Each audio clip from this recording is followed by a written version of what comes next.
আসসালামু আলাইকুম।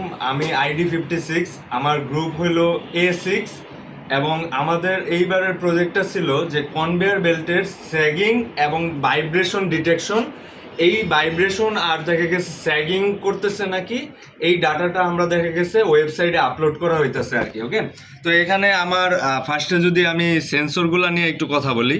ওকে, সেন্সরগুলোর ক্ষেত্রে আমার এখানে একটা দেখা গেছে সোনার সেন্সর লাগানো আছে, আর এখানে একটা ভাইব্রেশন সেন্সর লাগানো আছে, যে এটা হলো ভাইব্রেশন সেন্সরটা। ওকে, তো এই ভাইব্রেশন সেন্সর আর সোনার সেন্সর থেকে আমার দেখা গেছে ইএসপিতে ভ্যালু যাইতেছে, এই ইএসপি থেকে আমার সার্ভারে ডাটা আপলোড হইতেছে আর কি। তো এখন দেখা গেছে আমরা একটু চেক করে দেখি আর কি জিনিসটা, যে আমরা ধরলাম যে এই যে সোনার সেন্সরের সামনে আমরা হাত রাখলাম 100 সেন্টিমিটারের মধ্যে, যখন আমার বেল্টটা চেক করবে তখন দেখা গেছে কি এখান থেকে সিগন্যাল দিবে। আর এই যে এইখানে আমার দেখা গেছে গ্রাফ প্লট করতেছে ডিস্টেন্সের, যে 10 সেকেন্ড পর পর ভ্যালুটা যাচ্ছে। তো আমি এখান দেখা গেছে যদি হাতটা দেওয়া রাখি কিছুক্ষণ, এই যে দেখা গেছে আমার ভ্যালুটা কিন্তু নামতেছে। পরের বার দেখা গেছে ভ্যালুটা, পরের বার যখন আবার রিফ্রেশ হবে ভ্যালুটা কিন্তু পুরোপুরি এটা নেমে যাবে।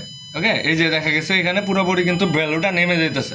আচ্ছা, এবার হইলো আমাদের যদি ভাইব্রেশন সেন্সরের দিকে যাই, এটা হলো ভাইব্রেশন সেন্সর। এটাকে যদি ভাইব্রেট করানো হয় তাইলে এখানে দেখতে পারতেছেন যে এখানে আমার এই যে ভাইব্রেশনের ভ্যালুটা ট্রু দেখাইতেছে। এই যে লাস্টের কয়েকটা ভ্যালু ট্রু হয়ে গেছে, কিন্তু ধীরে ধীরে দেখা গেছে যে 5-6টা ভ্যালু সবগুলাই ট্রু দেখাবে আর কি। লাস্টের যদি 8-10টা ভ্যালু হয় সবগুলাই ট্রু দেখাবে আর কি।